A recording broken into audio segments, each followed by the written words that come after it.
I'm sure by now most of you know which heroes are powerful in Overwatch. You have tanks that are powerful, supports are powerful, and Soldier 76 is powerful. What you might not know though is that this makes it much harder for you to actually make a difference in your games. Given that every single person is in an important role, it means there aren't really any carry heroes anymore. We don't have old Genji, old McCree, or old Widowmaker, or any heroes like that that can pretty much win games on their own, which means you're really going to have to adjust your strategy if you want to consistently climb SR. That is why I'm going to give to you and explain 3 roles, one of which you can adopt to really make a difference in your game. You can actually adopt more than one of these if you like. These aren't heroes, by the way. These are actual roles that you can fill in voice comms and in game depending on the hero you're playing that will make a difference in your game. Today's video is sponsored by Gamerlink. If you actually want to get a good team together that can help you consistently climb, Gamerlink is the way to do so. It's a free app you can download on iPhones or Android devices that'll allow you to find teammates near your rank that are going to communicate. They're going to be willing to try these strategies that I'm going to present to you today and that other YouTubers have given you, and they won't troll you like you may get, and they can really help you get out of elo hell. Check out the links in the description. So, impact roles. What exactly am I talking about? Well, Overwatch has good team compositions, we know that. It has good heroes, we also know that. But there's something a little bit deeper than what heroes you're playing on the surface. There are roles you fill on the team that nobody really sees unless they look a little bit deeper. If you're still confused, let me just give you an example. The first role we're talking about today is one that I'm sure you've heard of. This is the shot caller on your team. If you didn't know already, shot callers are the people who, well, call the shots. I guess it's that simple, really. The person telling their team what to do.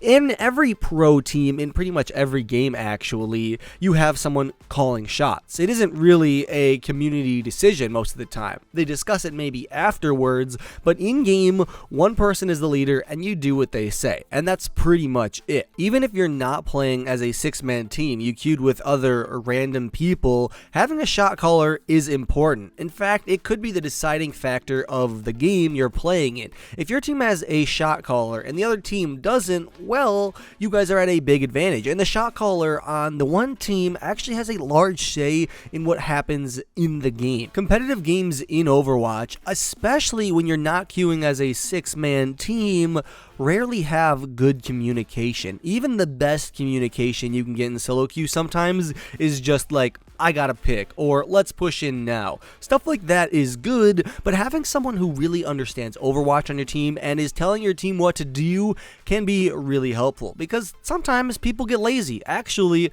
something called autopilot happens a lot for competitive gamers, and it's where you're just kind of coasting through games. You're thinking too shallow, per se. You're just looking at what's on the surface. You're not really playing the game, or better yet, you're playing the game and not really competing at it. It's a weird way to describe it, but autopilot is killer. If you have someone just telling you what to do, and they're telling you the right thing to do, this autopilot doesn't actually matter. You're taking the decision-making process away from these people on your team that are being, lazy, or not lazy, they're just not thinking as hard about the game. So if you know Overwatch, which you should, and you definitely can know with all the resources available to you on my channel, on other Overwatch-related channels, you can definitely make a difference in your game if you just tell people what to do. Don't ask if you can be the shot caller. Don't be like, hey, do you guys want to do this? Especially if you don't trust them, just say, hey, we're doing this. And more often than not, people are submissive. They'll just do it. They'll try it at least a few times.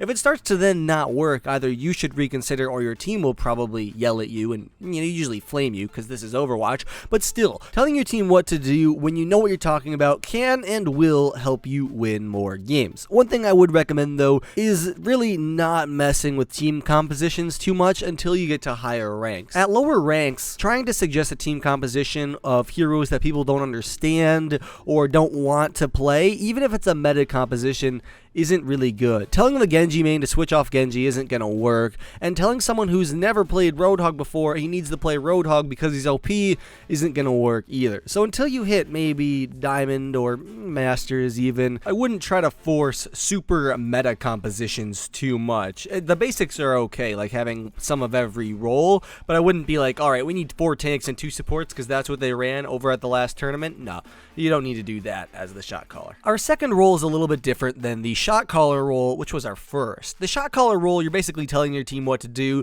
and you can realistically do it from any position in solo queue. It's best on support, but you can really do it from anywhere. Our next role, though, requires a different type of knowledge, more of a microplay knowledge, a knowledge of your hero or heroes depending on the situation you're facing. And this role is the engager role. This role is super important on your team, and I honestly think out of the 3 today, this is the most important ones at lower ranks. Oftentimes at lower ranks, and even sometimes at higher ones too, people like to poke around the choke. This means on maps like Temple of Anubis or Hollywood, or really any 2CP or hybrid map, people tend to not really push further than the main choke point. The defending team will set on the point and defend it, but the attacking team never really gets close enough to do anything. And the defending team just wails on the attacking team repeatedly, and by the time the attacking team actually decides to push, it's too late. Their team has been whittled down by the defending team, and they're at a disadvantage.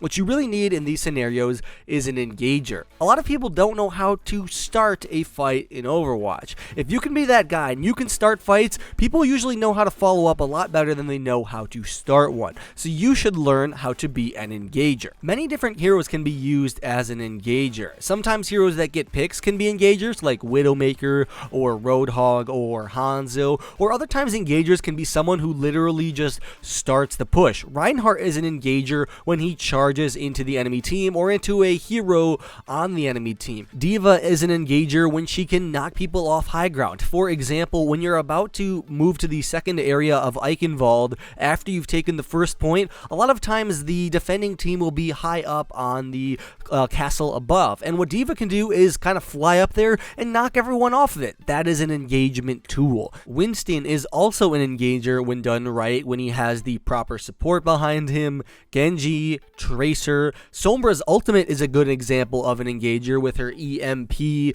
A lot of heroes have very good engagement capability. Basically, any hero that can either do a lot of burst damage or have a high amount of mobility to put pressure on the enemy team is enough to become an engager. Even Mei can be considered an engager on the defensive side. Whenever she walls someone from the enemy team off and separates them from their team, that is an engagement tool and it can be used in various situations. There are some heroes I would recommend against playing if you're trying to engage. Most of the supports honestly aren't engagers, because by nature they are supports. Lucio is the one exception because his speed boost and his boops can sometimes create a good engage. Another hero I wouldn't recommend is Zarya. She can accompany engagers very well, but Zarya herself isn't an engager. She doesn't have enough burst damage. She's very defensive by nature, and her damage output is very consistent and somewhat slow. So there's nothing she can do to really put pressure on the enemy team very quickly with like a boom, really quick boom. You're pressured or you're killed.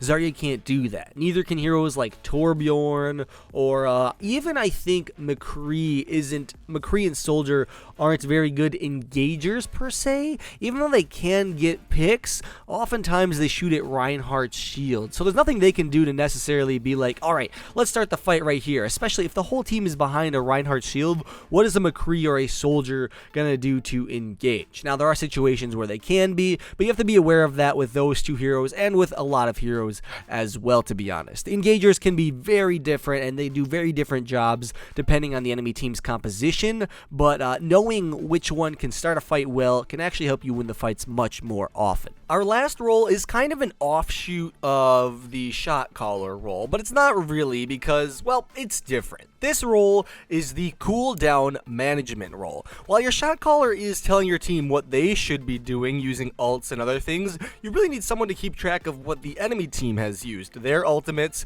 their cooldowns, such as Roadhog hooks, Ana sleep darts, and grenades, amongst other things, all really need to be documented, because if they're not, you're missing out on vital opportunities where you can be pushing essentially for free. As the cooldown manager, much like the shot caller, you don't need to like tell your team you're taking this role. You simply do it. You simply keep a note. Alright, well, this Reinhardt fire striked our whole team. He's gonna have ult very early. Let's make sure my Reinhardt knows that. Or the enemy team just blew 5 ultimates in a fight. Let's save ours, and then next fight we don't have to use as many because we know they don't have as many to counter it. And then on top of this, not only ultimates that you should be knowing as the cooldown manager per se. I mean, that's kind of a nerdy title, but that's all I could think of.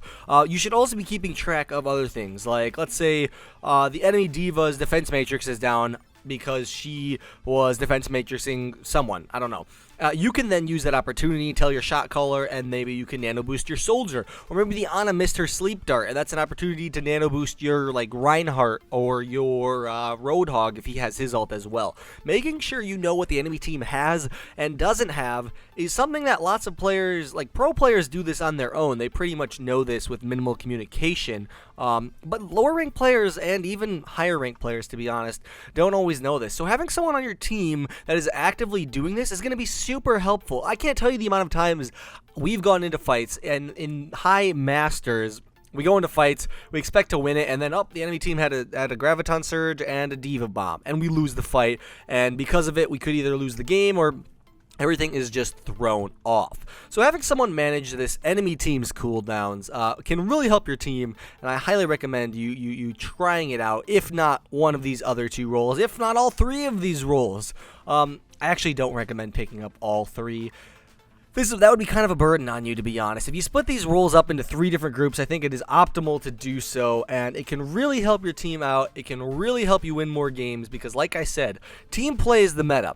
It wasn't always the meta, and I mean that. It used to be where you could solo carry games, despite what people said. Now you can't do that nearly as much. So team play is going to help you out greatly. So try one of these 3 roles, the shot caller role, the engager, which I guess you could also call the initiator, or the cooldown manager, which means enemy cooldowns.